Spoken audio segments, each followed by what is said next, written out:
Well, good afternoon, everyone. My name is Reverend Sue, and I am delighted to be the pastor of the Annisquam Village Church. We are just so thrilled to have friends from near and far joining us today as we kick off our For Nature initiative. Before we turn this over to Peg Brady, who with Peter Lawrence are the co-chairs of our Creation Care team at the Village Church. I also want to thank the Annisquam Village Library for co-sponsoring this event. Just wanted to give those of you who aren't familiar with our Creation Care team just a little bit of information about who we are and why we're doing this. So in May of 2020, when all of us were first realizing that we were going to be spending more time at home and more time outside and less time with other people, at least in person, it became pretty clear that this particular church community was called to look at how we could heal the connection between us and nature. And so we read a book put out by the United Church of Christ called Cathedral on Fire. And at the very first meeting, it became clear that this group wanted not only to learn about what we could do to help heal this beautiful earth, but wanted to begin doing something. And by September 2020, we had decided as a church to integrate active stewardship of the creation as part of our church mission statement. So it is that important to us. And we see this work really as a divine imperative. That is a phrase that Lindsay Krause coined and that we often return to. Throughout our worship, we weave in elements of creation care, again, to try to bridge that connection between spirit and the earth. And we have done a variety of different things. We had a creation care pilgrimage, which was daily emails with education and ideas about actions people could take on an individual level. And the thought too is by taking these actions in community, it gives us a sense of hope, it expands our consciousness, and it inspires us to further action on a variety of levels. We are fortunate that through the generosity of Peter and Sandy Lawrence, we now have solar panels on our church roof. And we see, because of our location on the corner of Leonard and Washington Street, that we really want to inspire others to do the same. And Peg and Peter and some other folks put together this wonderful presentation on solar panels. And now there are even more solar panels here in Annisquam. All of that brings us to where we are today. And there are many other things we've done along the way. These are just some of the highlights. But with today, we are launching again an initiative we are calling For Nature. And we look around at this amazing place that we get to live. And for some of us, it's Annisquam, for some of us, it's Cape Ann, but really any place on this earth is a miracle. It's the miracle of life. And we recognize that we humans have done a lot to destroy it, and that the future well-being of our children and grandchildren are in peril, but things are already happening now. I mean, just look at what happened in Kentucky a few days ago. The climate crisis is upon us now. So with this new initiative, we are inviting all of you to join us in taking a pledge. And on our website now, and I will put up the webpage. Let's see, I hear some people speaking, so I'm just going to make sure that everyone is muted. I will put up the address for this pledge, but the idea is you're going to have a lot of different things that you can do, and you'll be inspired by Doug's talk to do in your own backyard. And we would love to see Annisquam, this island, be a place where nature can again thrive. And whether that's through planting natives, through making a commitment to non-toxic gardening. We will give you on this website, and thank you, Peg, who just put it up, a lot of ideas about what you can do. And then we ask you to choose just one of them. It would be great if you chose all of them. And we hope by seeing what other people are doing, that will inspire collective action. Christina Russo, who is a part of our creation care team, lives here in Annisquam, and did quite a bit of the writing that's on the webpage. She talks about how we can create a revolution together. We can illuminate and inspire each other towards action. So with Doug's talk today, we see this as the anchor, the grounding for the work that we will do in the future. And we hope over the winter months, each month, to have another speaker to help us be able to fulfill our commitment to the healing and the well-being of this precious earth. So that's who we are. I'm going to ask the members of the Creation Care team to just raise your hands, so that if you know any of these wonderful people and you want to find out more about what we're doing, please do reach out, and we would love to have you involved with us. Let's see, I think I've said enough. Since I am the pastor of the church, though, I'm going to just call us into a moment of prayerful connection, and then I'll turn it over to Peg. And so let us pause for a moment and call into our presence the gratitude that we feel for the gift of the earth, the source of life, the source of our well-being, that brings beauty, peace, and a connection to what is most divine. We are so very grateful that we humans, we earth creatures, live on this beautiful earth. And we recognize that it is our sacred responsibility to do all that we can to protect and heal her for ourselves, our children, our grandchildren, and all the creatures with whom we share this beautiful planet. Amen. Peg Brady, you're up next. Greetings, everyone. Yes, I'm Peg Brady, as you can see here on the Zoom chat. Welcome again to our inaugural Church Creation Care Speaker Series. Today, we are so pleased to have Dr. Doug Tallamy join us today, along with the support of the Annisquam Village Library, who's been a great partner in this effort.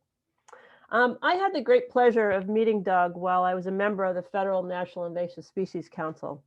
Doug was an esteemed member of a group of experts advising the council at the time. In addition to advising government agencies, Doug is the T&A Baker Professor of Entomology and Wildlife Ecology at the University of Delaware. In addition to his research that focuses on how plants that evolved elsewhere impact our food webs and biodiversity. Doug has authored a number of best-selling books, which also can be found at the Annisquam Village Library. And they are entitled Nature's Best Hope and Natures of Oaks and Bringing Nature Home, How You Can Sustain Wildlife with Native Plants. Today, Doug will focus on a concern facing our nation, the need to alter our approach to how we manage our properties in gardening in an effort to conserve our nation's treasured ecosystems. Following Doug's talk, Doug will be able to respond to questions from today's attendees, and you could do that through the chat function that Reverend Sue just mentioned, and also I'll be monitoring our email, which is creationcareabc@gmail.com. We'll try to get as many questions as many questions as we can before we close, and we'll close the session probably about 5:25 or so. Give folks Doug and Reverend Sue a moment to offer some concluding remarks. But we will try to get as I say, as many questions, and we'll be monitoring that after Doug finishes his presentation. So please welcome, join me in welcoming Doug to today's presentation. So Doug, thank you again. Thank you, Peg. Am I up? Can everybody see that? Yes, you can. Thank you. Good, you can hear me? Yes, loud and clear. Okay. Well, I call this talk Nature's Best Hope, but I really like it, Divine Imperative. I might change the title to that. That's exactly what I want to talk about. But before I do that, I want to move to a book that Edward O. Wilson wrote in 2016. E.O. Wilson, of course, is one of the most impactful scientists of our time, certainly the most impactful biologist. He's emeritus at Harvard at this point. He's 92, but he still writes a book every single year. And Half Earth, Our Planet's Fight for Life is the book he wrote in 2016. This followed a theme that he has worked on his entire career, and that is to save the life on planet Earth. And his message was very clear that if we're going to save life on planet Earth at all, we have to save it on at least half of the Earth. We have to put half of the Earth aside for nature, or we're going to lose it everywhere. And he spent most of the book talking about the science that supports that statement.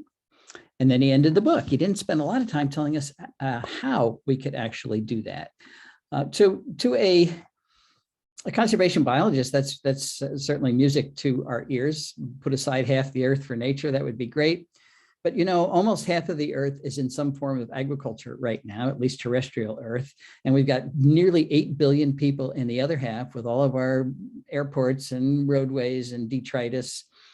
And there isn't a third half to put aside for nature. So a lot of people are wondering, how can we possibly do this? I believe we can do it. I think we can realize EO's dream. But in order to do that, we're going to need a new approach to conservation. And that's what I'm going to talk about today. But first, let's talk about what happened in 2019. Up and down the East Coast, I'm pretty sure it happened where you folks are too. We had what we call an oak mast, where members of the red oak group got together and decided to make their acorns at the same time. This is what it looked like in a lot of places. Well, I'm easily entertained, so I took one of those acorns and I just stared at it. But I was rewarded because an insect started to chew its way out of the acorn. First, it chewed a little hole for its head, then it forced its head through that hole. Then it forced its entire body through the hole. It was a tight squeeze, looked like the Pillsbury Doughboy. Finally, it plopped down. That's a dangerous time for this insect larva because a lot of things want to eat it. So it gets to safety by wiggling and squirming beneath the soil surface. It takes about 30 seconds. And once it's underground, it stretches in all directions and forms a chamber. And within that chamber, converts itself to a pupa. And then it stays there for 2 years. After 2 years, comes out as an acorn weevil. That's what an acorn weevil looks like. A lot of people think weevils have big noses because it looks like they do, but that's actually an extension of the head capsule. And the mouth parts are way down here at the end of that extension. They take those mouth parts, chew a hole into the center of the acorn, turn around, lay an egg in that hole, and that is how the larva gets into the acorn. Well, you might wonder why they spend 2 years underground before they come out as an adult. Why don't they come out the next year like most insects would? And the answer is it takes red oak acorns 18 months to complete their development. So if the weevils came out the very next year, there wouldn't be enough acorns for them. Well, once they do leave the acorn, it leaves a hole. It's a true vacuum. And you know that nature abhors a vacuum. And in this case, she has filled it with three species of temnothorax ants, tiny little ants where the entire colony lives in the holes made by acorn weevils after they leave acorns. And if scouts find a new hole, they get all excited because their old acorn's falling apart. They have to find a new home. So they tell everybody it's time to move. They grab the larvae. They grab the eggs, they move the entire colony into the new acorn in about 30 minutes. Then they post a guard, make sure nobody else comes in. And that's where they'll live for the next 2 years until this acorn falls apart. What's my point? It's very simple. That is just one of literally millions of very specialized interactions, largely between animals and plants that comprise the bulk of nature. This is another one, the relationship between jays and oaks. Jays are the primary disperser of those acorns. They'll take an acorn, fly up to a mile from the parent tree. Then they tap it below the surface of the soil. The object is they're going to go and find that acorn again in the wintertime and have something to eat. But for every 4 acorns they bury, they only remember where one is. So for every 4 acorns they bury, they are planting 3 new oak trees. Another specialized relationship here between pileated woodpeckers and carpenter ants. That's what they feed their young, carpenter ants. So you won't have pileated woodpeckers unless you have a lot of carpenter ants, and you won't have a lot of carpenter ants unless you have the big trees that make those carpenter ants. You won't have this bee, Andrena facilii, unless you have this plant, Facilia.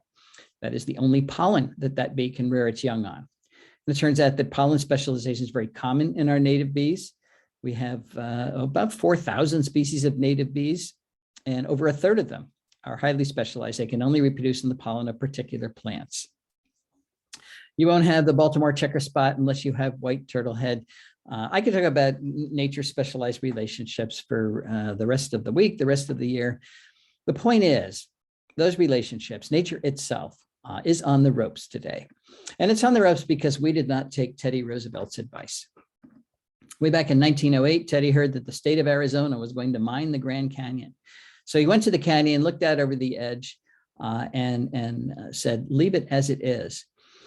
And with those 5 words, he started the process of creating the Grand Canyon National Park. Well, we didn't leave it as it was. There's only about 5% of the lower 48 states. It's anything close to its original pristine ecological state. And that's because we have logged the country repeatedly. We have tilled it. We have drained it. We have grazed it. We've got 770 million acres of rangeland. That's 4.5 times the size of Texas, dedicated to cattle. And of course, we paved it or otherwise developed it. We have straightened our rivers and dammed them, and you can spell that any way you want. We have polluted our skies and changed our climate for centuries to come. We have drained our aquifers. We've introduced more than 3,300 species of plants from other continents, many of which are running amok in our natural areas. In short, we've carved up those natural areas into tiny remnants of their former selves. And each one of those remnants is too small and too isolated to sustain the amount of nature that we need to run the ecosystems that we all depend on. You might wonder why we've done this. I wonder why we've done this. And I don't know, but I suspect that we thought that our nest, planet Earth, was so large we could foul it forever and there wouldn't be any consequences. But of course, we were wrong about that. And that's why we're seeing some pretty scary headlines these days, like this one. The insect apocalypse is here. What does it mean for the rest of life on Earth? Talking about global insect decline. Followed by this one, North America has lost 3 billion breeding birds in the last 50 years. That's almost a third of the North American bird population, already gone. Now the UN says, well, we're going to lose 1 million species to extinction, probably in the next 20 years. And, you know, what was that, 3-4 weeks ago, we removed 23 species from the endangered species list, not because we've saved them, but because they're already extinct. Point is, these headlines, this is not an option, folks. We can't lose 1 million species. These are the things that keep us alive on the planet. So we're going to have to make sure those things don't happen. I could go on talking about the pox that we humans have delivered upon the environment, thus upon all of our houses. But that's not what this talk is about. This talk is about a cure for that pox. It's a cure that'll take small efforts from a lot of people, but those efforts will deliver enormous physical, psychological, and environmental benefits to everybody. Let's return briefly to this headline. The insect apocalypse is here. What does it mean for the rest of life on Earth? Well, E.O. Wilson told us what it would mean if we were to lose insects, and he did it way back in 1987 with this paper, The Little Things That Run the World. Again, his message was clear. Life as we know it depends on insects. And if they were to disappear, so would most of our flowering plants. And if most of our flowering plants disappeared, that would so drastically change energy flow through our terrestrial habitats that the food webs that support our animals, the amphibians, the reptiles, the birds, the mammals, even many of our freshwater fish, those food webs would collapse and those animals would disappear. The biosphere, the living portion of the earth, would rot because we would have lost insect decomposers that rapidly turn over nutrients. And all we would have is bacteria and fungi. Of course, humans would not survive any of those drastic changes. There is good news here, believe it or not, and that is that this doesn't have to happen. We can save our insects, we can save our birds, we can save nature itself, but we're going to have to change the way we landscape in order to do that. And we're going to have to change the way we landscape pretty soon. Why is that? Well, remember, humans are products of nature. We're totally dependent on the life support systems that nature delivers us. We call them ecosystem services. Here are some of the things that plants do, not just for us, but for everything, like produce oxygen, pretty important, clean our water, slow its journey to the sea where it's too salty to use when it gets there. Carbon capture, enormously important today. Plants are pulling carbon dioxide out of the atmosphere, locking up that carbon in their tissues, and then pumping the extra carbon into the ground through their root systems. Our soils are brown or black because of the carbon that plant roots have deposited there over the eons. Plants are building topsoil and holding it in place. They're preventing floods. They're dampening severe weather, converting sunlight into food. If we lost plants, we'd have to eat sunlight, and that'd be hard. What do animals do for plants? They provide pest control services. They pollinate nearly 90% of our flowering plants. They disperse plant seeds. So designing landscapes like this that destroy the production of ecosystem services is just not a good idea. Never was a good idea, but today it's a downright terrible idea. We have almost 8 billion people on the planet, which means we need more ecosystem services today than ever before. So taking huge areas of the planet out of production for various, in this case, a status symbol, is just not a good idea. Now, there have been visionaries through the ages who have recognized that we humans need to work on our relationship with planet Earth. And Aldo Leopold was one of the most eloquent. He wrote extensively in the first half of the 1900s. One of the things he said is that the oldest task in human history is to live in a piece of land without spoiling it. There have been indigenous groups that have been good at doing that, but by and large, our huge Western societies and our huge Asian societies are terrible at doing that. We habitually take more from the earth than it has to offer, completely wrecking an area, then going to another area doing the same thing, not sustainable behavior. But Leopold had a lot of faith in humans. He believed we could develop what he called a land ethic. He knew we had to use the earth. We had to farm and lumber and graze and do all of those things. But he believed we could do it.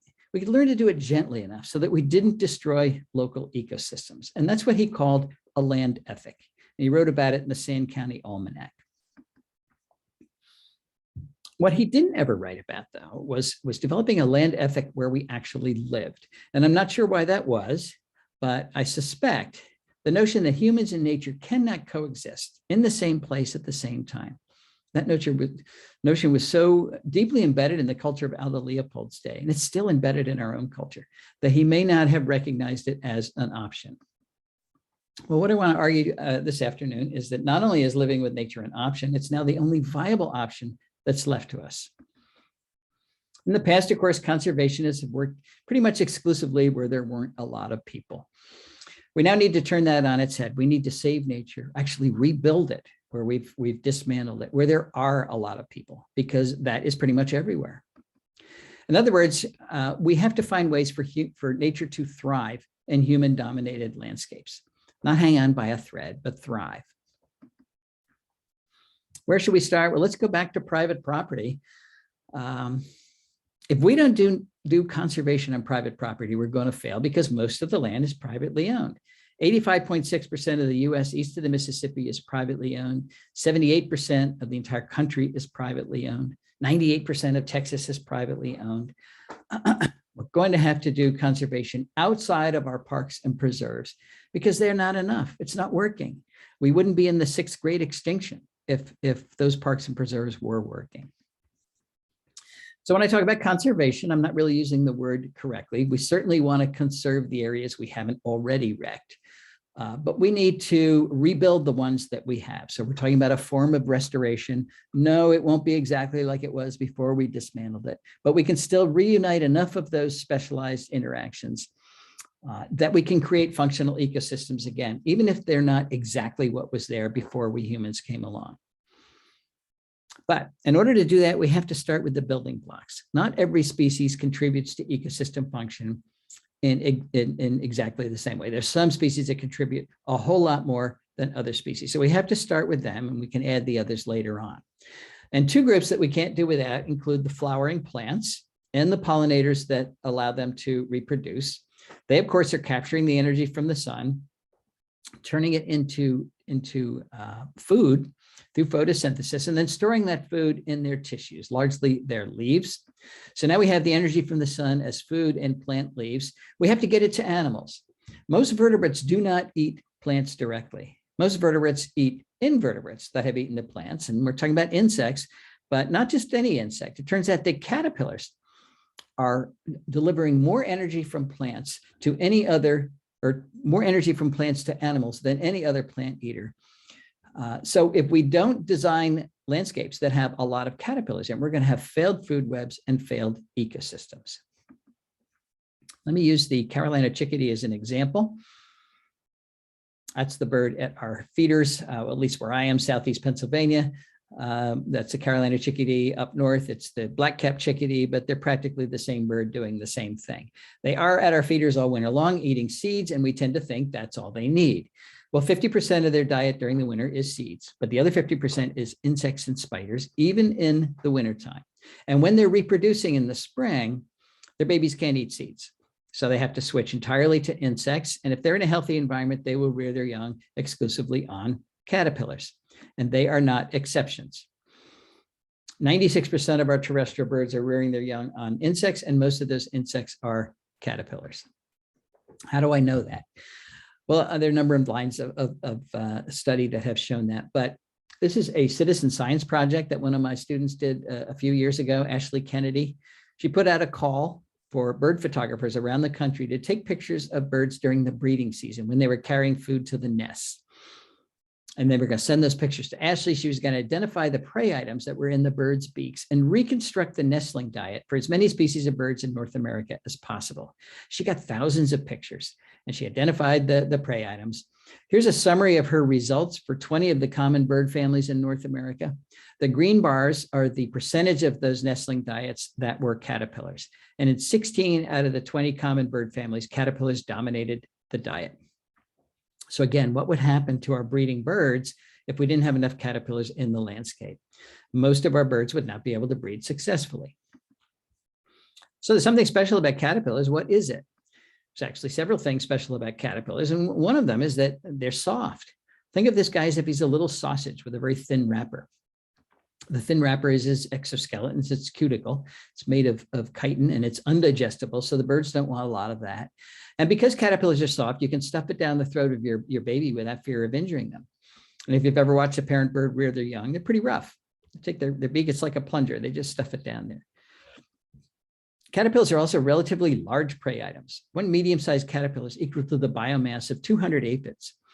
Now, many of our smaller birds do chase aphids around, but you want to chase 200 aphids or get one caterpillar. Caterpillars are also nutritious. They're very high in fat, very high in protein, low percentage of chitin of exoskeleton compared to many other insects, particularly beetles. Beetles are not like little sausages. They're like little tanks. So much of a beetle is undigestible, and many beetles have a lot of sharp edges too. And finally, caterpillars are the best source of carotenoids for birds during the breeding season. I mention carotenoids, not because I love organic chemistry, but because I'm a vertebrate and you're a vertebrate and birds are vertebrates. And we vertebrates cannot make our own carotenoids. We have to get carotenoids from plants. Only plants make carotenoids. And we have to get them from plants because they are essential components of vertebrate diets. Where are the birds getting their carotenoids from? From what they eat, of course, but carotenoid content is not equally distributed among bird prey items. These first two bars here are types of caterpillars. They have far more carotenoids than other types of insects. Here is their adult caterpillars right there, the moths and butterflies themselves. Far fewer carotenoids because they're not eating the green leaves. That's where the carotenoids are. And here's the earthworm way down here. So the early bird gets the worm, but he doesn't get any carotenoids when he gets the worm. So let's just say that caterpillars are not optional parts of bird diets. There's several studies that suggest they are essential components of bird diet. So birds need caterpillars. The next question is, how many caterpillars do they need? Is one or two enough, or one or two a day enough? Well, let's go back to chickadees. Trying to move this little thing out of the way here. We have a lot of data on chickadees. How many caterpillars does it take to make a nest of chickadees? Well, one or two is not enough. One or two a day is not enough. It takes thousands, 6,000 to 9,000 caterpillars to make one clutch of chickadees, depending on the number of chicks in the nest. And that's just to get them to the point where they leave the nest. And after they leave the nest, the parents continue to feed them caterpillars for another 21 days. Until the birds are independent. And at that point, they continue to eat caterpillars. So you're talking about tens of thousands of caterpillars required to make one nest of a bird that weighs 1/3 of an ounce. And if you want chickadees to breed in your yard, you have to have all those caterpillars in your yard because the chickadees only forage about 50 meters from the nest. They're not flying 5 miles down the road to the nearest woodlot. And if we landscape in a way that does not have all of those caterpillars, that's called insect decline. And it's really looking like insect decline is directly related to bird decline. We went to the original data set of Rosenberg et al. That's the group that said we have lost 3 billion birds in the last 50 years. And we divided the terrestrial bird species up into two groups.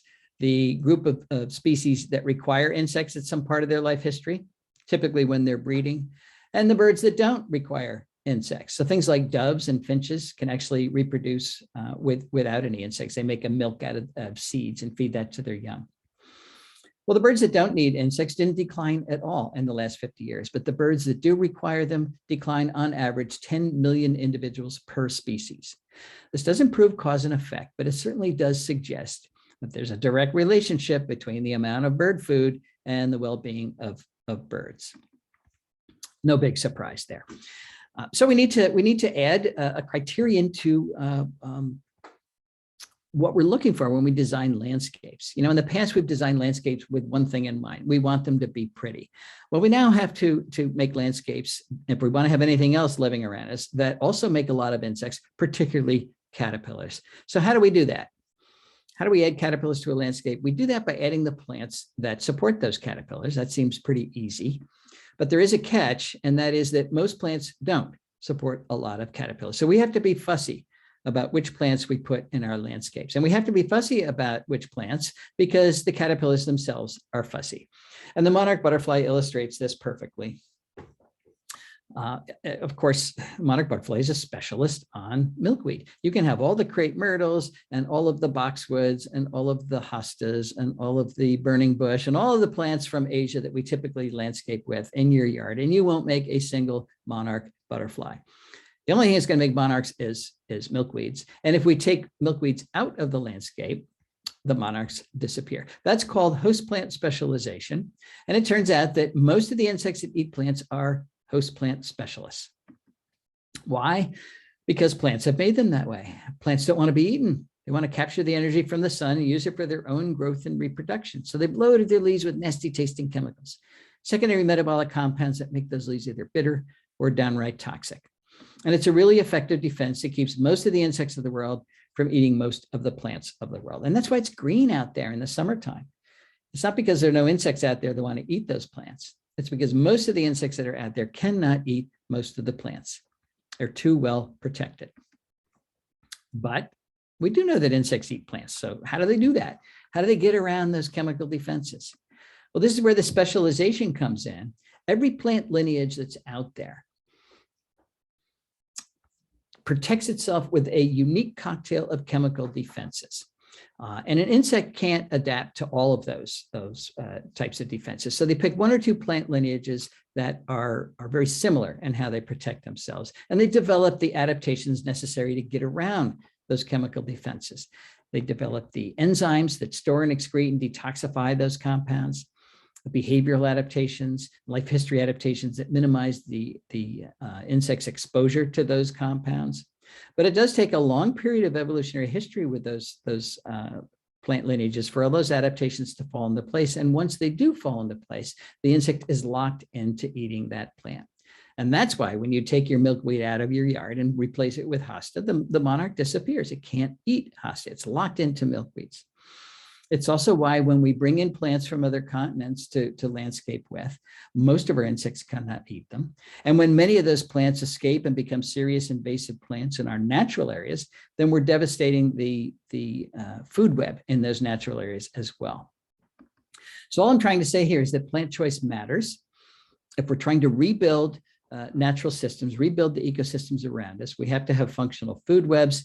And if we don't choose the right plants, it's not going to work. And I'm going to give you 3 examples of how well it does work when we do choose the right plants. I'm going to start with our house right here in Southeast Pennsylvania.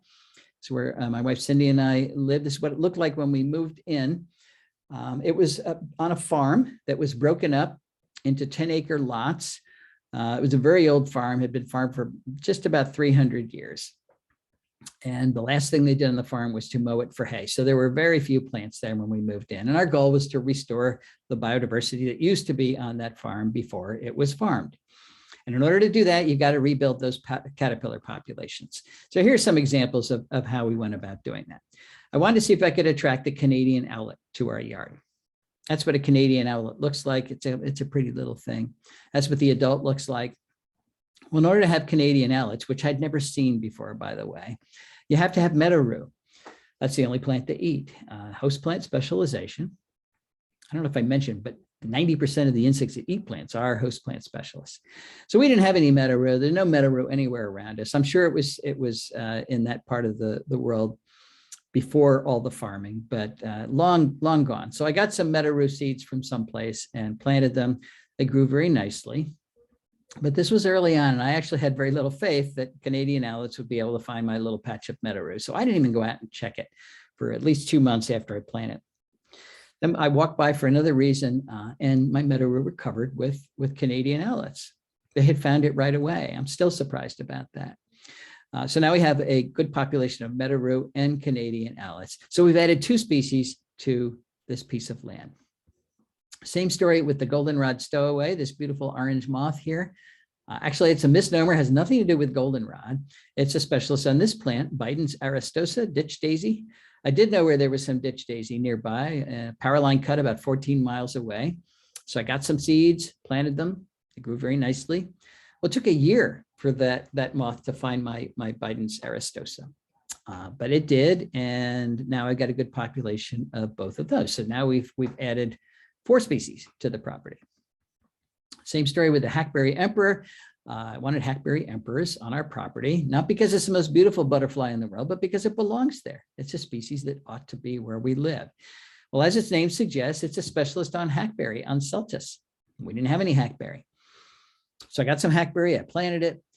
It took 4 years for the butterfly to find my hackberry, but they finally did. I checked one of my hackberry branches in June. There were 9 hackberry emperor butterfly caterpillars on a single branch. So another big success. Now we've added 6 species to the property. And that's how it went. I did not plant goldenrod, came in on its own. And along with it came many of the things that depend on goldenrod, like the brown-hooded owlet, the Arsidra flower moth, the goldenrod leaf miner, the distinct Sparaginothus, the goldenrod gall moth, the goldenrod flower moth. This is one that hasn't come. I don't know why the goldenrod flower moth has not found my goldenrod. That's what its caterpillars look like. But this is part of the fun. This is anticipation. It's like waiting for the ketchup to come out of the bottle. Every year I go out and I check my goldenrod to try to find the caterpillars. And one of these years I'm going to find it, and that'll be a great year. I planted Virginia creeper. Yes, Virginia creeper. I don't know why people don't like Virginia creeper. Maybe they don't like the name creeper, but it's a great native plant. It can climb our trees without girdling them, without pulling them down. It's got good fall color. It's a good ground cover. It makes very nutritious berries for the birds in the fall. It's a really wonderful pollinator plant, believe it or not. Even though the flowers are small and inconspicuous, the bees love it. Remember, when you're making a pollinator garden, you're making it for the bees. So even if it's not the prettiest thing in the world, it's still what the bees require. I planted Virginia creeper because it's the best host plant for the large sphinx moth caterpillars that are the primary component of cardinal diets. So things like the Pandora sphinx and its beautiful adult, the lettered sphinx, the hog sphinx, the abbot sphinx, all on Virginia creeper. Want to see if I get the double-toothed prominent at our house, just because it's such a cool looking caterpillar. I mean, even if you don't like caterpillars, you got to like this guy. Well, it's a specialist on elm, particularly American elm. And of course, we didn't have any American elm because the Dutch elm disease took out American elms pretty much everywhere. But there are 2 big American elms at the University of Delaware that did not die. And every year they make a lot of seed. So I got some of those seeds, planted them at home. Those trees grew really nicely. That was 19 years ago, and they're 80 feet tall now. So big success. And they attracted the double-toothed prominent right away, American elm. Wanted the evening primrose moth because it's a beautiful moth. I like beauty like anybody else. But believe it or not, we didn't have any evening primrose, so I planted that. The moth came right away, spends the day with its head stuffed in the flowers of the evening primrose. Very cute. And I planted lots of oaks. Now, these are just examples of the plants that we put back in our yard, but I want to focus on oaks for a while because they're such important plants. This is the Bedford oak in Bedford, New York. Maybe some of you know it. People argue about whether it's 400 years old or 500 years old. It's enormous. And this is a problem for some people. I have people say, I'm not going to plant an oak because I won't live long enough to enjoy it. And if your oak has to be 400 years old before you can enjoy it, you're right, you won't. But if you can enjoy what your oak is delivering to your local ecosystem, you can enjoy it right away. And I can say that with confidence because I planted most of my oaks as acorns, which means they were free, or as 2-foot bare root whips, which means they cost $1.50 each. And immediately they started to rebuild that caterpillar moth-based food web that supports almost everything else. By bringing in things like the solitary oak leaf miner, Juvenil's dusky wing, the yellow-shouldered moth, Suzuki's promolactus, the red wash caterpillar, the yellow-vested moth, the orange-tufted oneida, the spiny oak caterpillar, the two-spotted oak punky, the variable oak leaf caterpillar, the red-humped oak worm, the orange-humped oak worm, the pink-striped oak worm, the hesitant dagger moth, the lesser oak dagger moth, the greater oak dagger moth, the streaked dagger moth, the afflicted dagger moth, the crowned bucolatrix, the orange-patched smoky wing, the white-blotched heterocampa, the oblique heterocampa, the red-lined panapoda, the laugher, and literally hundreds more species of moths have come to the oaks on our property, and they come right away. This is a pin oak that's just popped its head above the leaves, and here's a caterpillar standing on the ground eating the leaves of that plant. So you don't have to wait hundreds of years before your oak starts to contribute to your local ecosystem. This is what our house looks like today, or it did before the leaves fell down. Got a little patch of lawn there. We're very traditional. But I show you this to convince you we put in a lot of plants. And right away, I noticed that the life started to come back to the property when we put those plants back. So 4 years ago, I made it a goal to try to take a picture of every species of moth that is now making a living at our house. I haven't gotten to the butterflies yet. And I am up to 1,140 species of moths that are now residing here because I put the plants back. Now we have 10 acres, but Pennsylvania is 2.4 million acres. So on 1,240,000th of the landmass, we have 44% of all of the moths that occur in the entire state. And because so many of these are types of bird food, we have recorded 60 species of birds that have bred on our 10 acres, not flew by, but bred. Why am I telling you this? Well, this is another headline we saw last year.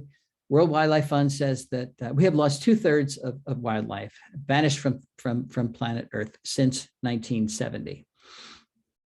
It's a scary statistic, but I'm thinking not at our house. I am sure we have increased biodiversity at our house by more than 2/3, and it didn't take that long, and it wasn't that hard. All we did was put the plants back. It's something everybody can do. So don't despair. Don't give up. We are not beaten yet. We can turn this around. But I know what you're thinking. We've got 10 acres. A lot of people don't. So will it work on smaller properties, for example, in the suburbs? That's a good question. Let's go to Margie and Dan Terpstra's house in Kirkwood, Missouri. They live in a typical suburban neighborhood. All their neighbors have big yards. They've got 0.6 acres, 18 times less land than Cindy and I have.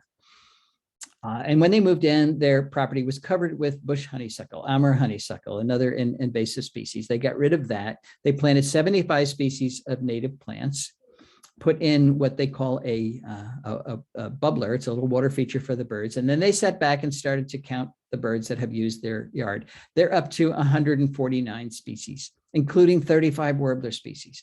If any of you are birders, you know that that's a good number of warbler species. Just to put that in comparison, at our house, we've only recorded 8 warbler species. So does it work on smaller properties? Absolutely. How about in urban yards? Let's go to Pam Carlson's house in Chicago. Pam has 1/10 of an acre, 3 times smaller lot than the average lot size in North America. And when I say in Chicago, I mean in Chicago. That tower back there, that's O'Hare Airport right over there. Over here is Kennedy Expressway, and her little 1/10 of an acre. It's very pretty, but it's not connected to any natural area at all. So she's a tiny little island. Well, she did the same thing. She got rid of her invasive plants, put in 60 species of native plants, another water feature for the birds. And then she started to count the birds that have used her yard, and she's up to 120 species that she has recorded, including a woodcock. There's Pam's woodcock.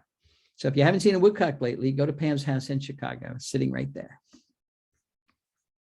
Okay, there are 4 keys to success that we need to focus on if we want to succeed in a big way, and we do want to succeed in a big way. And probably the most important one is we've got to shrink the area that we have in lawn. We have more than 40 million acres of lawn, and that's a 2005 statistic. So, you know, it's much more than that, dedicated to an ecological deadscape. Now, I know we need lawn as a status symbol, and we need lawn to display our Halloween decorations. But what if we cut the area of lawn in half by replanting half of that area with productive native plants? We could take an area that looks like this and turn it into an area that looks like this. I got this picture from Dan Getman about 2 weeks ago. He lives in where? Arkansas, I think. Maybe it's Missouri. Anyway, big yard, but he's putting in plants in exactly the way that we're talking about.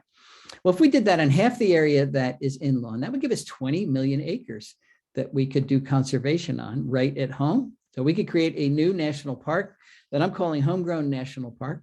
And it'll be bigger than the Adirondacks, plus Yellowstone, plus Yosemite, Grand Tetons, Canyonlands, Mount Rainier, North Cascades, Badlands National Park, Olympic National Park, Sequoia National Park, plus the Grand Canyon, plus Denali, which is huge, plus the Great Smoky Mountains. Add up all those parks, still less than 20 million acres.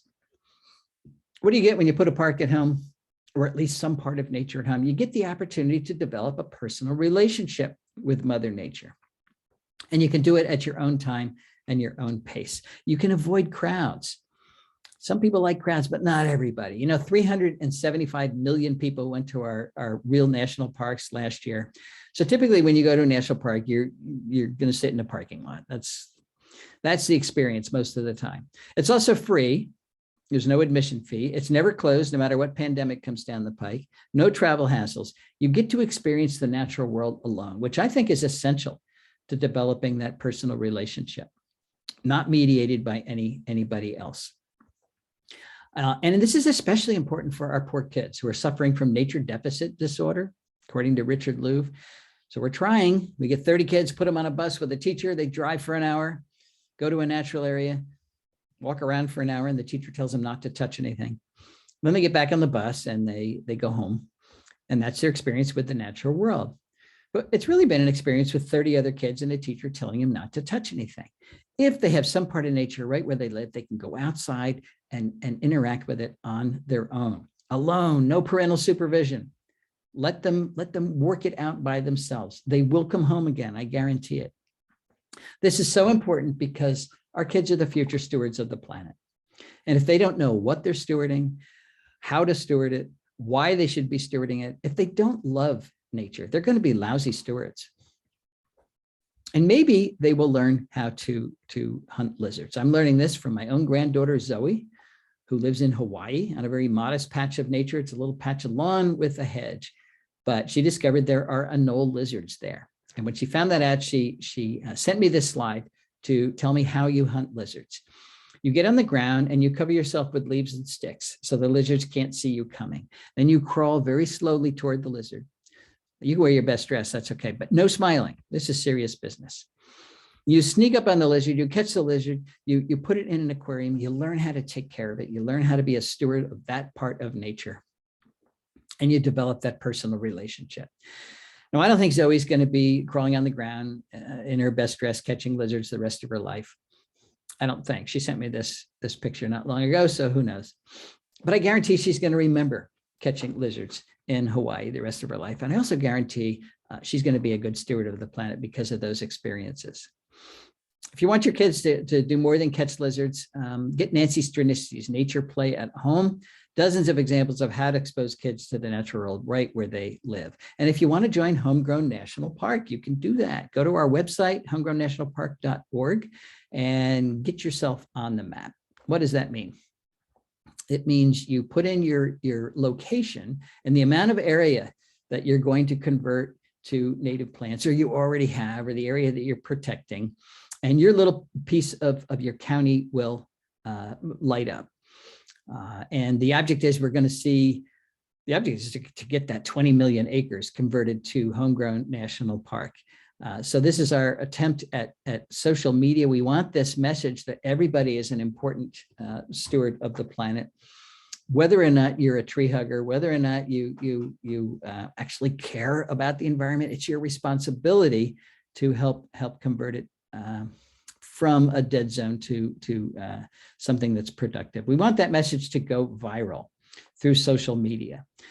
So it's free. We say join, but there's no admission fee or anything.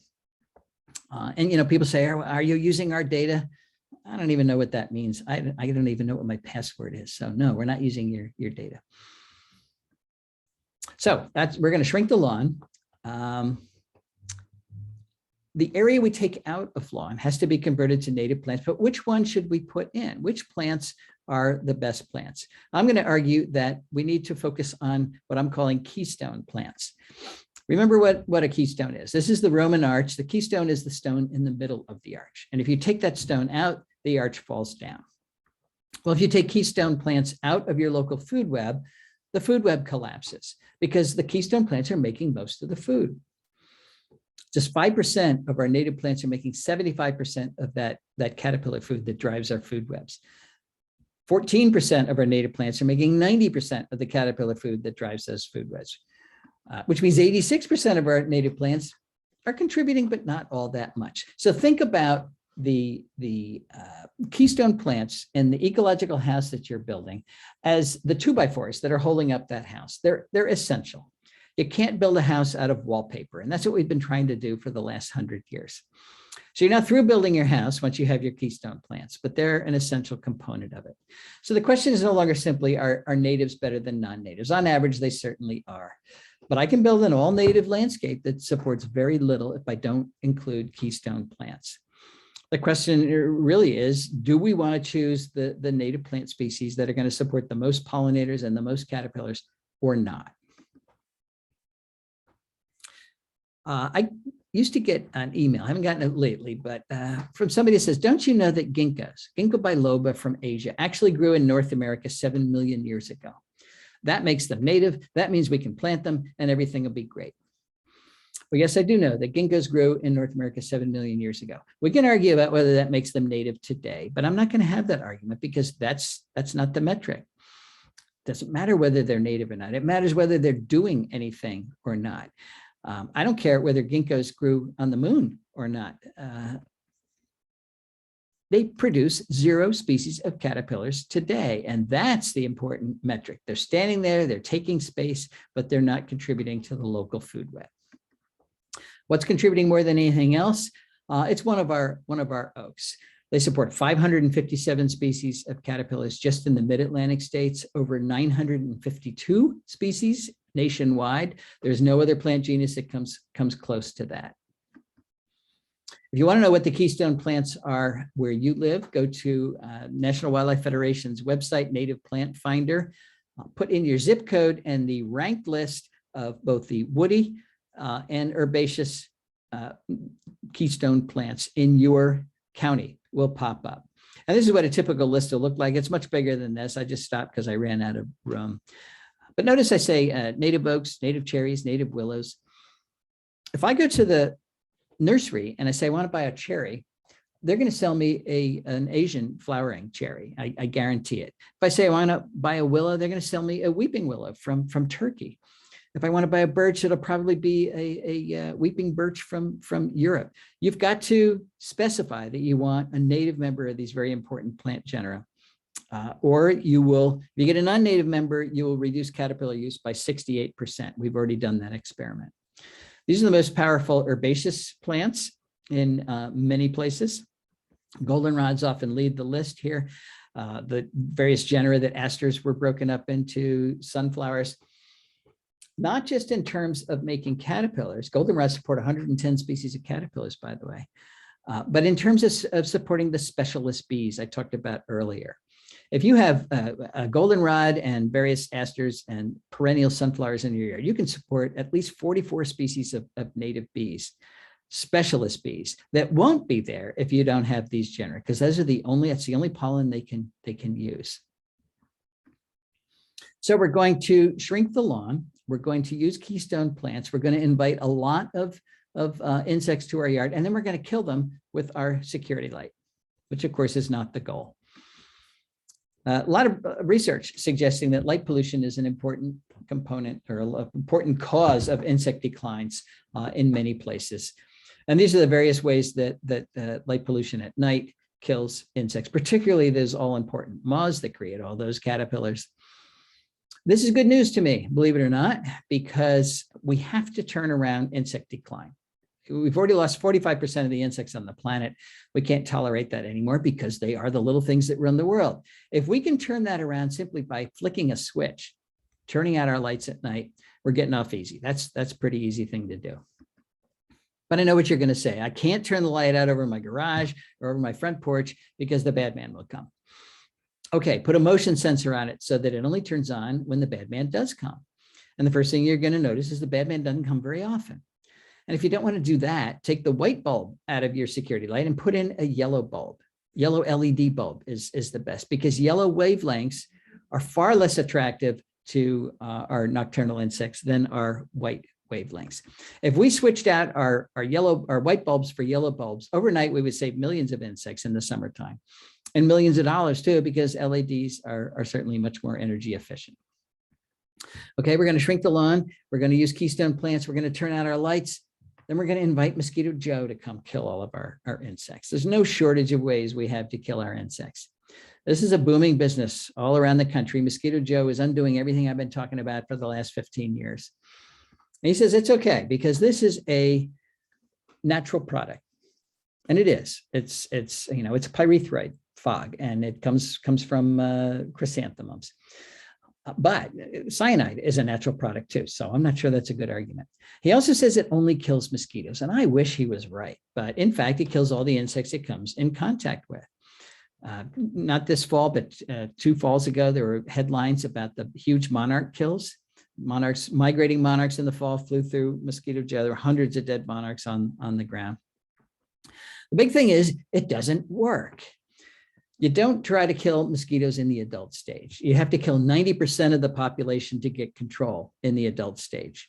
And Mosquito Joe only kills between 10% and 50%. So he's nowhere close to actually getting control.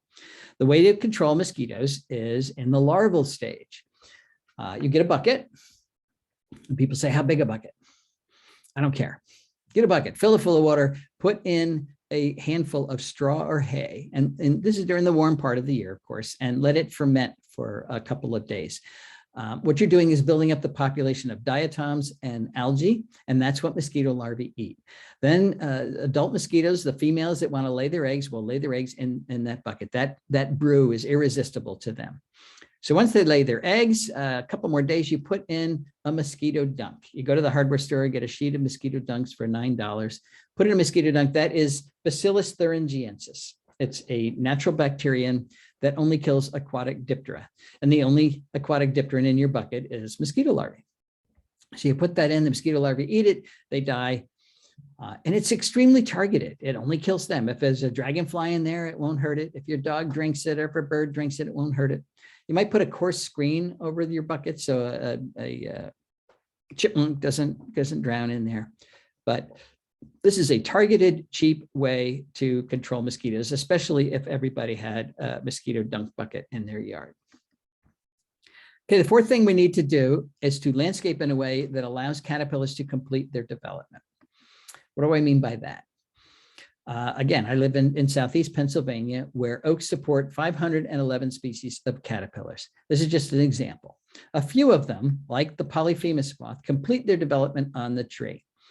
The caterpillar eats the leaves, it spins a cocoon and hangs from one of the branches, then it emerges as an adult, and then it does it all again. Everything happens on the tree.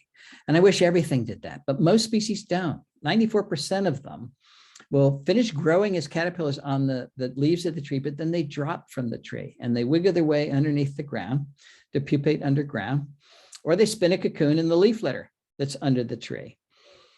And that's the problem. There is no leaf litter under the tree. We don't tolerate it. And we mow and compact our soils under our trees so that they're rock hard, very tough for a caterpillar to get underground, which means the way we landscape in most places becomes an ecological trap. The adult moths come in, lay their eggs, the caterpillars grow, they drop down and die. And I am convinced that the way we landscape is another serious cause of insect declines pretty much everywhere. And of course, the cement landscape is even less of a viable option. This is what most people do. You have a tree in a yard. Now we're just starting to measure how well caterpillars do in a situation like this, but I guarantee they're going to do better in a situation like this, where you have a layered landscape. You've got a tree, maybe a dogwood here and a native azalea, then ferns and a ground cover. Caterpillars drop down to a safe site. Nobody's going to mow them. Nobody's going to step on them. The soil's not compacted. They can easily get underground or spin a cocoon in the leaf litter that's under there. A safe site. This is where you can do your spring ephemeral gardening. I'm not asking you to do less gardening. I'm actually asking you to do more. Reduce the area of lawn by putting beds around your trees that are all safe sites. Use your ground covers, native ground covers liberally, like things like wild ginger or mayapple or foam flower or ferns. This is a hotel in Athens, Georgia. These are red maple trees. Any caterpillar developing on these trees will drop down into a safe site, even though it's the middle of a city. So we can do much better in terms of keeping those caterpillar populations going to run our local food webs by thinking about how we landscape under our trees. Another former grad student, Desiree Narango, has done some wonderful work with chickadees in the suburbs of Washington, D.C., and her results suggest there's actually room for compromise in our plant choices, and that's good news. She asked one simple question.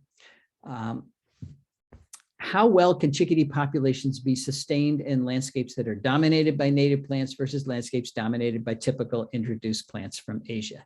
And the first thing she found is that when they're dominated by introduced plants, there's 75% fewer caterpillars. So right away, you reduce the amount of bird food by 75%. They were 60% less likely to have breeding chickadees at all. Now, there's a nest box up in everybody's landscape, but the chickadees would come and look around and say, there's not enough food here. We're not even going to try to breed. If they did try to breed, those nests contained 1.5 fewer eggs. They were 29% less likely to survive at all. If they did survive, they produced 1.2 fewer fledglings, and it took them 1.5 days longer to do that. And if you put all that information together into a population growth model as a function of the percentage of non-native woody plant biomass in your yard, from none to 100%. And the reason we looked at woody plant biomass is because that's where chickadees forage, on woody plants. This is what you get. This dotted line is replacement rate. That's the rate at which the population has to make babies to replace the adults that die every year. If you reproduce at this level, that's a sustainable population. It's not growing, but it's not shrinking either. If you make more babies than adults die, you have a growing population. But if you make fewer babies than adults die, you've got a shrinking, unsustainable population. Now, right here is where those lines overlap, generously speaking, which means you can have up to 30% of your woody plant biomass non-native in your yard without destroying your local food web, as long as 70% of your woody plant biomass is native. Now, none of these plants can be invasive. Invasive species are ecological tumors. They just keep growing, growing, growing. So no burning bush, no barberry, but you can have your forsythia, you can have your ginkgo, because they're not moving around, as long as they don't exceed 30% of the woody plant biomass in your yard. So this is the area of compromise that I'm excited about. If my message was you can't have any non-native plants at all, nobody would be listening. Everybody loves their non-native plants. Here's Dan's property again. That's a ginkgo. His wife loves ginkgo and wanted a ginkgo in the property, so he put it there. Is that wrecking everything else that's here? No, it's not. Remember, it's not the presence of non-native plants that destroys food webs. It's the absence of native plants. So if we get more native plants back into our landscapes, we can tolerate many of these non-natives. Can we use natives in formal designs? Of course we can. This is a Lynn O'Shaughnessy design. She sent me this last year. This is from taken by a drone 400 feet up. That's a big garden. And every plant in that garden is a native plant. You don't get more formal than that. Remember, formality is a function of the design. It's not a function of the plants in the design. Our native plants are used in formal designs in Europe all the time. And I guess that's okay because they're non-native plants over there. Can we get a pollinator garden into a suburban landscape like this without offending anybody? Of course we can. Put a fence around it. It formalizes it. It tells your neighbors that it's not just a patch of weeds you forgot to mow. It's pretty when it's in bloom. It's servicing a number of species of native bees. It's not very big, but if everybody did it, it would help our pollinator declines quite a bit. Remember why we need pollinators. The media will tell you we need them because they pollinate 30% of our crops. It's actually about 12% of our crops. But I hear people say, well, I don't live next to a farm, so I don't need any pollinators. Forget the crop argument. We need pollinators, and we need them everywhere because they're pollinating 80% of all plants and 90% of all the flowering plants. If we lost our pollinators, we'd lose 80 to 90% of the plants on the planet. That's not an option. And again, we need them everywhere, not just next to forests, because we need plants everywhere. How about this design? So Drew Latham design.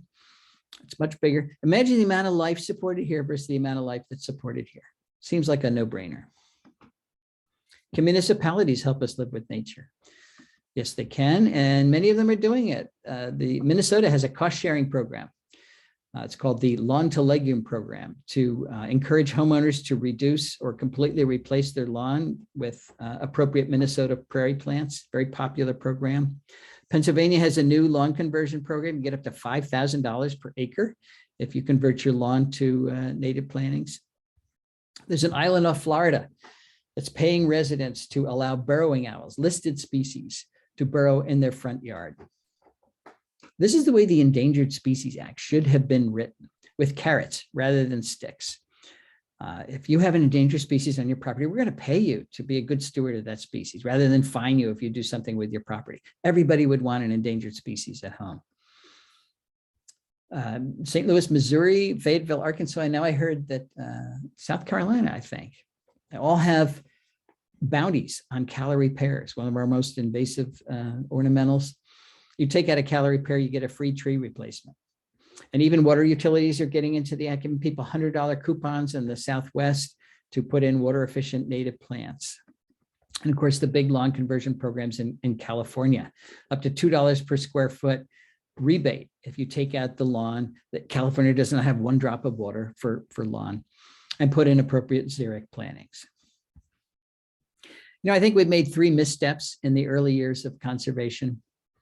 And the first one's a big one. We've come to think of nature as if it's optional.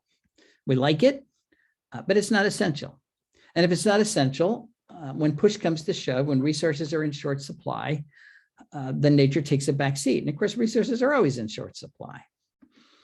I went to the Cincinnati Zoo before the virus broke out, and there's this wall-sized poster there, which to me epitomizes our society's view of nature, of wildlife. We want to save wildlife so that future generations can enjoy it.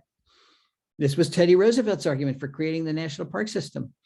We want to save these wonderful places so that future generations can enjoy it. And I get that, but it does. No wonder we think it's there for entertainment. Nature's not just there for entertainment. We want to save nature so that we have future generations. It's a little bit more urgent. Now, we've also assumed that nature and humans cannot coexist. And we talked about this, but if we restrict conservation efforts just to the areas where we don't have a lot of humans, we're going to fail because those areas are too small, too few, too isolated to support the amount of nature that we need to support ourselves. David Quammen has a really great analogy between a Persian rug and an ecosystem. That is a functional Persian rug. That is not 71 Persian rugs. That's 71 rug fragments, none of which are acting like a Persian rug. And that's what we've done to our ecosystems. The UN designates biosphere reserves as places of ecological significance. And I hate that language because it suggests there are places on planet Earth with no ecological significance. Not so. Every square inch of the planet has ecological significance, including our yards, including our roadsides, including our corporate landscapes, even including much of our agriculture. So we need to put the plants back. We need to glue our rug back together again, not just to make biological corridors that allow plants and animals to move back and forth between viable habitats, but to create viable habitats where we've destroyed them by putting the plants back. When we do this, for the first time in modern history, we are going to coexist with the natural world. Our third misstep was to leave Earth stewardship just to a few specialists, a few conservation biologists, a few ecologists. For some reason, we didn't see it as an inherent responsibility of every human being on the planet. As a matter of fact, everybody else seems to have a green light to destroying nature. But I don't know why, because every person on the planet depends entirely on the quality of Earth's ecosystem. So why wouldn't everybody share the responsibility of good Earth stewardship? Stan Rushworth, a Cherokee elder, once said that the Western settler mindset was, I have rights. The mindset of indigenous people is, I have obligations. You're not born with those mindsets, you're taught them. We're good at teaching this one. We have been terrible at teaching our kids and our peers that we all have obligations to Earth stewardship, every one of us. It doesn't mean that you have to save biodiversity for a living, but you can save it where you live. And if you do, it empowers you. You know, the Earth has huge problems now, and people are getting it, and they're depressed. They feel absolutely powerless. What can one person do?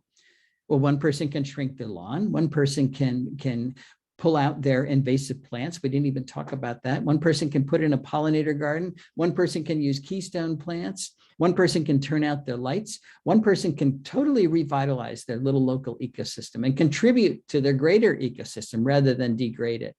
And it also shrinks the problem down to something that's manageable for each one of us. Don't think about the entire planet's problems. You get depressed. Just worry about the piece of the Earth that you can influence. If you own property, that's obvious. That's where you focus. If you don't own property, help somebody who does. Help a land conservancy, help a park or preserve, help your local church.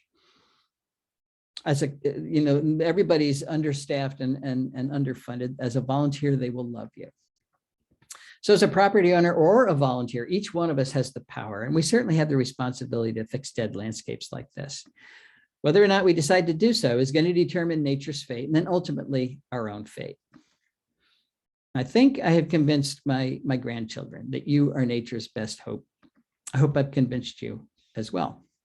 Thanks very much.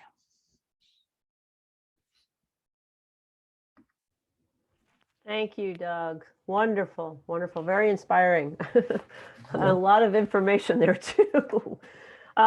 What I'll do is we have a couple of questions, if you don't mind. And if folks have others, certainly feel free to drop them in the chat. But I'll start with two that came in before we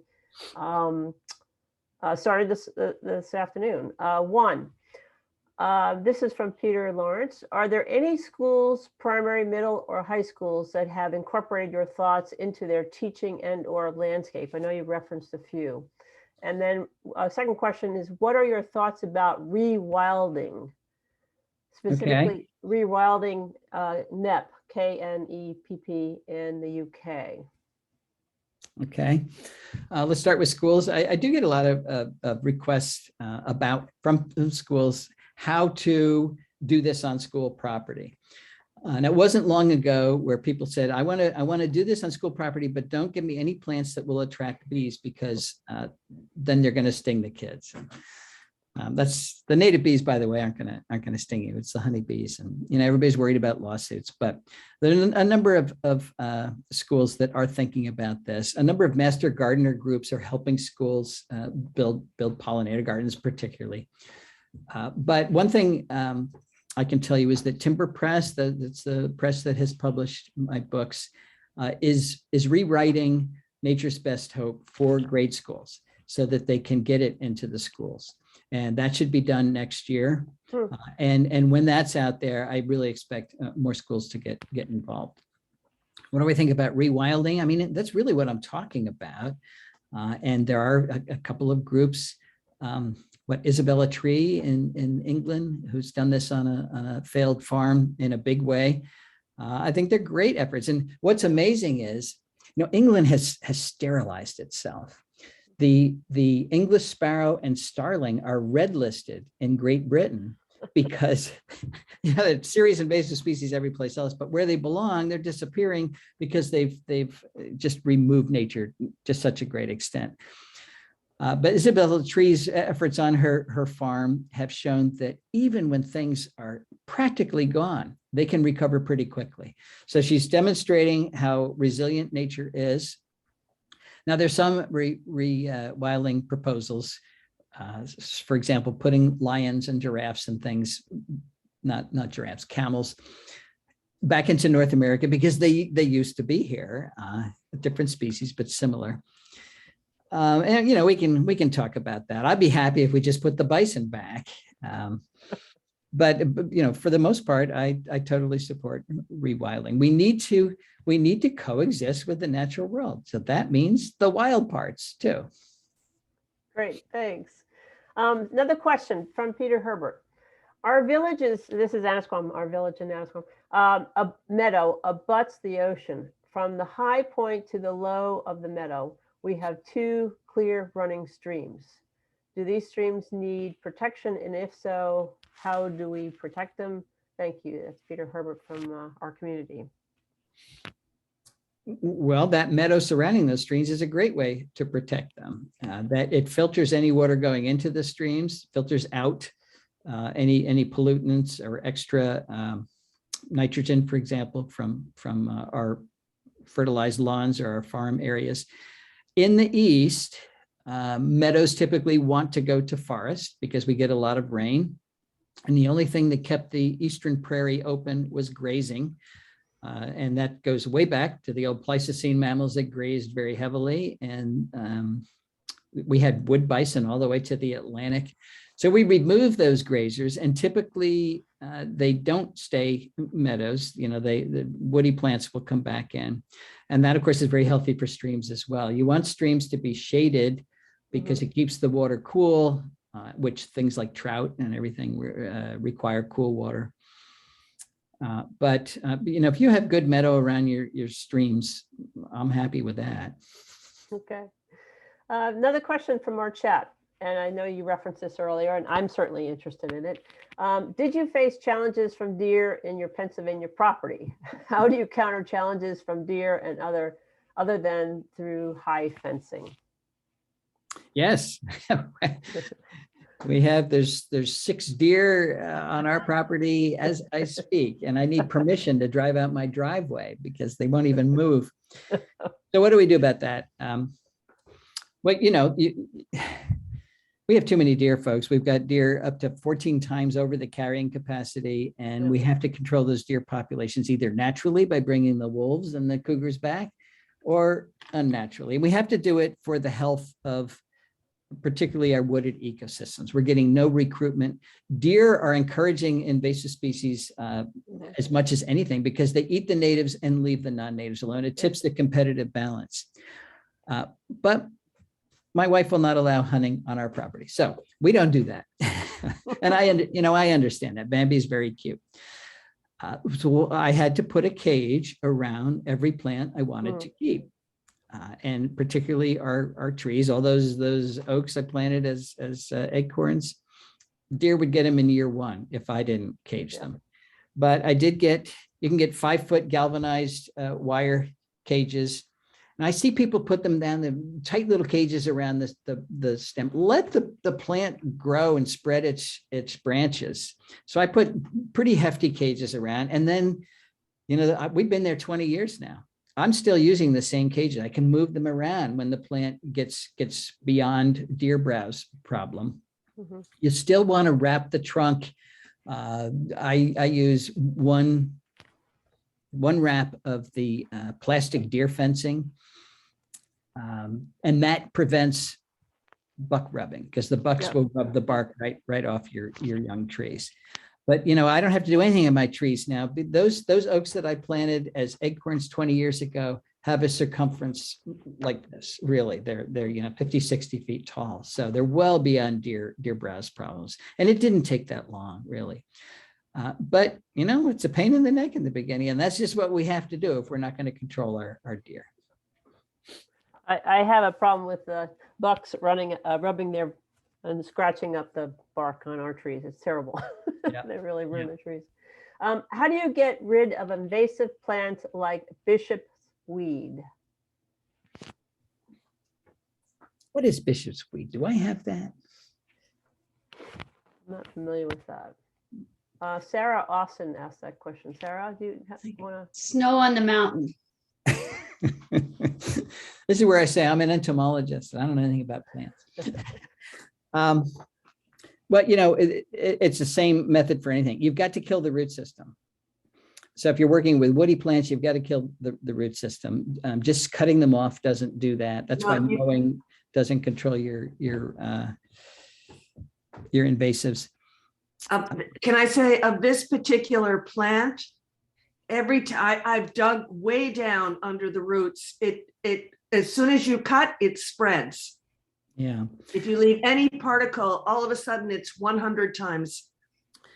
Well, there is a role for the proper use of herbicides, because if you don't kill the root system, you will never get rid of it. That's the problem. So I don't spray, but I do paint.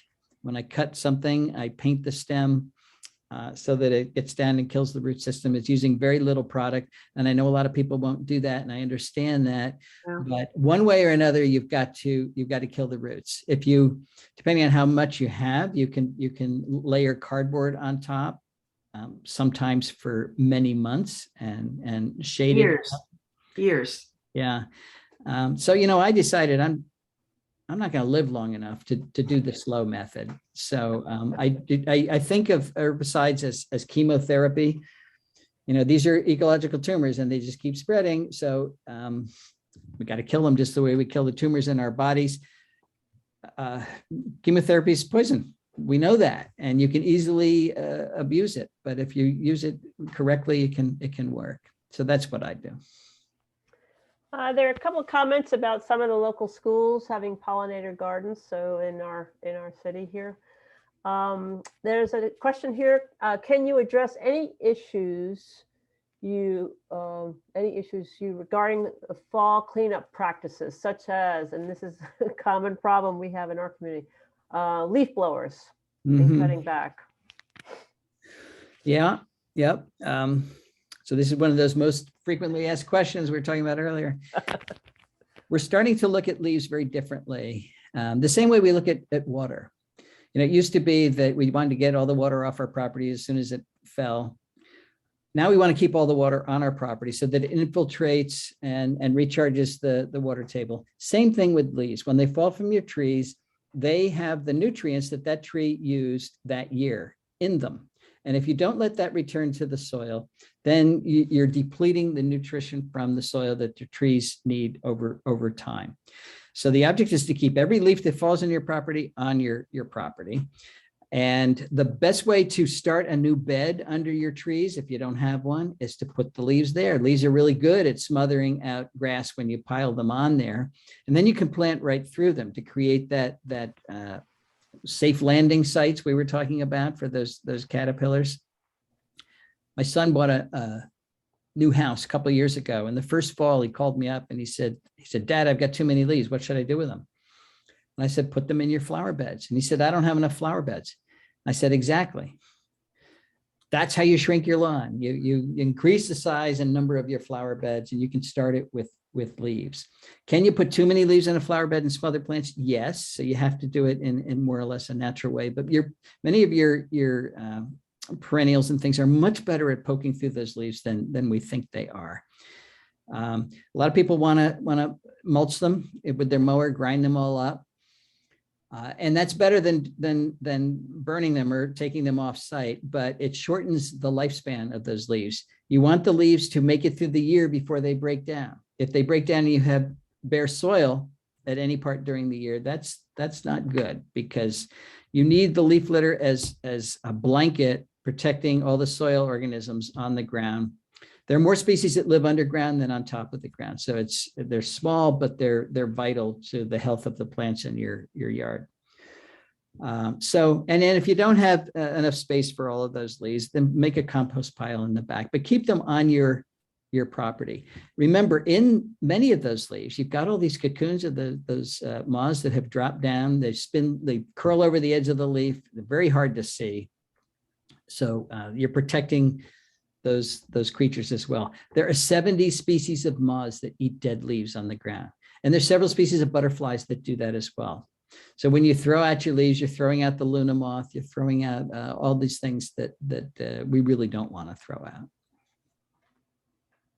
Sometimes making a lot of noise doing it. Yes. I think we have one more question. I think some of the other questions you've already touched on already, but there's one here which I think it would be good to touch on. How do you control gypsy moth caterpillars on oak trees without killing other caterpillars? Gypsy moth is an invasive species as well. When I say we need insects, I do not mean we need non-native insects. They all cause problems.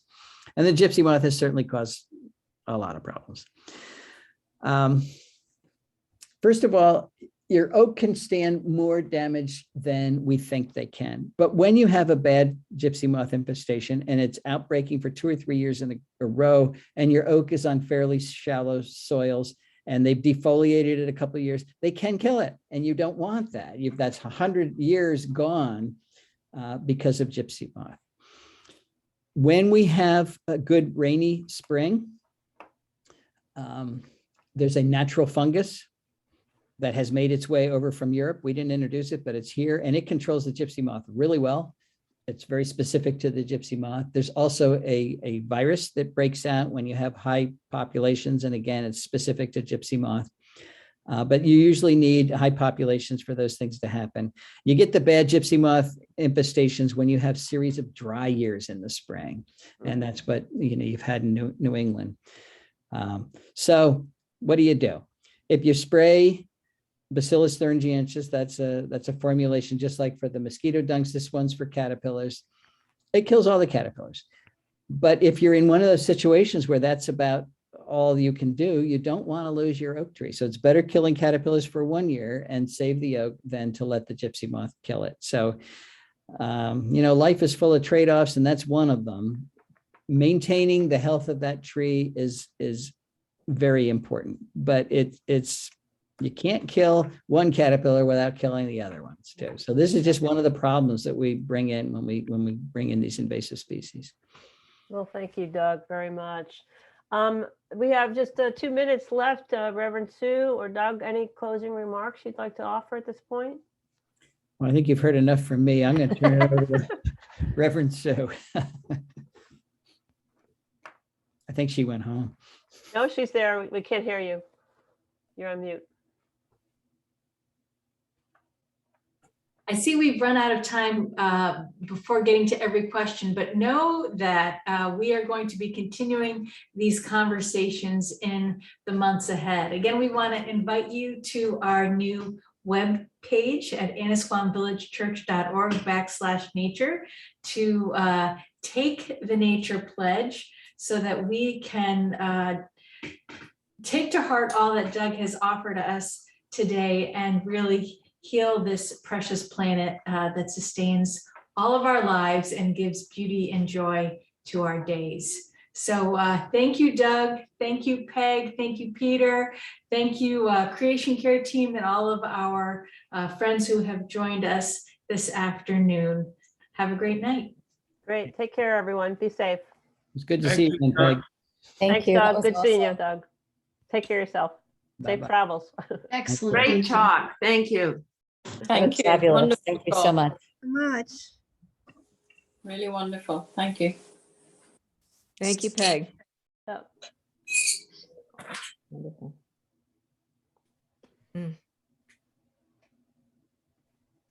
Peg, can you hear me? Yes, I can. I'm still here. You and I should talk because we probably have the identical problems. Yes, I think we do. Leave. Definitely. Leaving the leaves. Yeah. Myself Yeah. an award if I leave the leaves. I'm so happy with my leaf pile out there. We had 87, I think, counted to 87 folks online. Wonderful. Yeah. Really exciting. And more to come. Yep. Yay. And I think we'll try to maybe address some of the questions that are left here in the chat.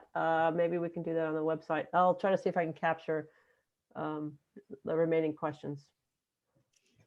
But I'm happy to hear about that book being directed to the schools, the Bringing Nature Home. I wonder if the creation team could actually go into schools, talk about the book, talk about some of the issues in the book.